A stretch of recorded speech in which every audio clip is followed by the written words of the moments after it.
Assalamualaikum semuanya, hai. Kali ini aku mau cerita pengalaman ke India pertama kali dan dokumen apa saja yang harus dibawa dan dilengkapi. Check it out. Satu, paspor. Paspor merupakan dokumen yang paling penting yang wajib dibawa dan memiliki masa expired minimal 6 bulan. Dua, visa. Nah, aku mau sedikit cerita mengenai visa. Aku di sini menggunakan visa turis yang aku apply langsung di website India government, dan nanti bakalan aku share juga cara apply visanya, gampang banget dan approve insyaallah 1 kali 24 jam. Dan alhamdulillahnya aku mendapatkan free multiplay atau free masuk sampai 5 tahun, dan kita bisa stay hingga 90 hari. Setelah itu kita bisa keluar dari India dan kita bisa masuk kembali di India. Yang ketiga, tiket. Nah, di sini karena aku menggunakan visa turis dan aku wajib menyertakan tiket untuk pulang. Selain tiket untuk pergi, kita juga wajib menyediakan tiket untuk pulang, karena tiket yang untuk pulang ini adalah sebagai penjamin untuk kita agar tidak overstay. Oke, yang keempat, langsung aja gimana sih cara-caranya menuju ke pesawat penerbangan. Oke, yang pertama kita menuju counter untuk check-in. Nah, di check-in ini tugasnya minta dokumen seperti paspor, tiket pulang dan pergi, terus visa. Jika dokumen sudah sesuai, maka kita sudah berhasil check-in dan kita hanya menunggu waktu untuk boarding pass hingga menuju pesawatnya. Nah, waktu itu aku berangkat dari Singapura. Jadi, waktu penerbangannya itu selama 4 jam 10 menit. Dan alhamdulillahnya di pesawat dapat makanan gratis. Oh iya, kalau kita ke luar negeri itu kita dapat bagasi yang lebih. Yang biasanya kita dapat free 20. Nah, ini kita dapat free 30, tapi tergantung maskapainya lagi sih. Jujur, waktu pergi ke India sama sekali kayak deg-degan, karena pertama kali sebagai tantangan juga buat aku, bisa nggak ya, lolos nggak ya, kira-kira visa yang aku apply ini approve nggak ya di India. Itu jadi pikir-pikir banget. Oke, setelah 4 jam perjalanan ke India akhirnya sampai juga. Waktu itu aku nggak langsung cari tempat bagasi, tapi yang pertama aku harus cari counter imigrasi. Counter imigrasi ini ialah hal pertama yang harus kita lalui. Nah, di counter imigrasi ini kita mengantri untuk mendata atau cek ulang data kita.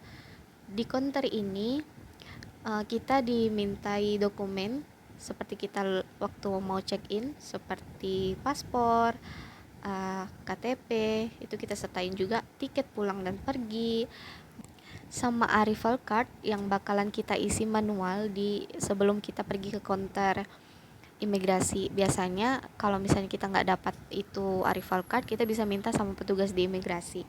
Nah, arrival card itu aku sertain nanti di sini. Di situ kita wajib mengisi nama, tanggal lahir, nomor paspor, terus nomor maskapai penerbangan, tanggal kedatangan, negara sebelum keberangkatan, alamat selama kita di India seperti di hotel atau di tempat kerabat. Nah, wajib itu kita menyertakan alamatnya dan nomor telepon kita.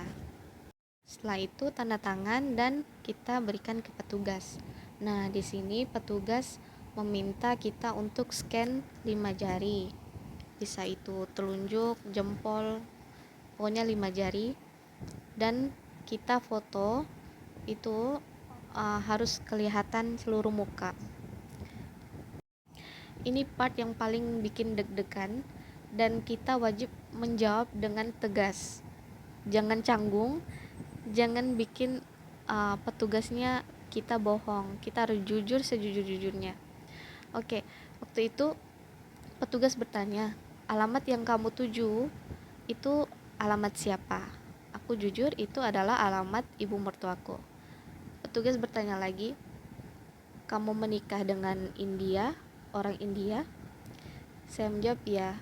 Dan petugas bertanya lagi, mengapa kamu menggunakan visa turis? Nah, di situ deg-degan banget dan aku jawab, aku mengapply visa turis ini sebelum aku menikah, tepatnya di 2022.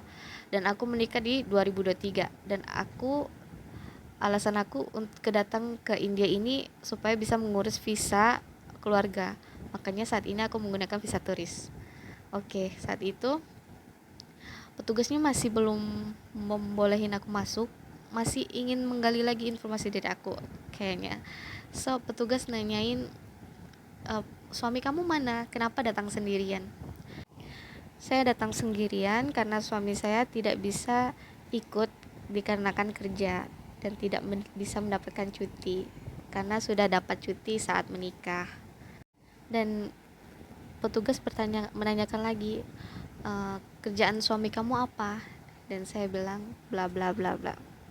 Oke, kapan kamu menikah?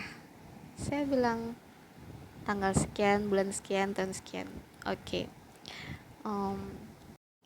Nah, setelah itu petugas meminta saya untuk menunjukkan paspor suami saya. Alhamdulillahnya saya memiliki foto, jadi saya sertakan, saya lihatkan paspor, foto suami saya. Dan alhamdulillah setelah itu saya dibolehkan keluar dari konter imigrasi. Untuk di konter imigrasi biasanya tergantung petugasnya. Jika petugas menanyakannya sebentar ya bisa 15 menitan, atau kayak saya waktu itu bisa kurang lebih 30 menitan karena benar-benar detail bertanyanya. Dan setelah itu saya bergegas menuju tempat pengambilan bagasi. Setelah pengambilan bagasi selesai dan saya keluar, alhamdulillah sudah dijemput sama ibu dan keluarga. Oke, sekian tentang pengalaman penerbangan yang sedikit menegangkan. Semoga ada gambaran buat teman-teman yang kepengen jalan-jalan ke India. Dan selalu berhati-hati, jangan lupa berdoa dan kuatkan semangat, dan jangan pernah malu buat bertanya. Semangat!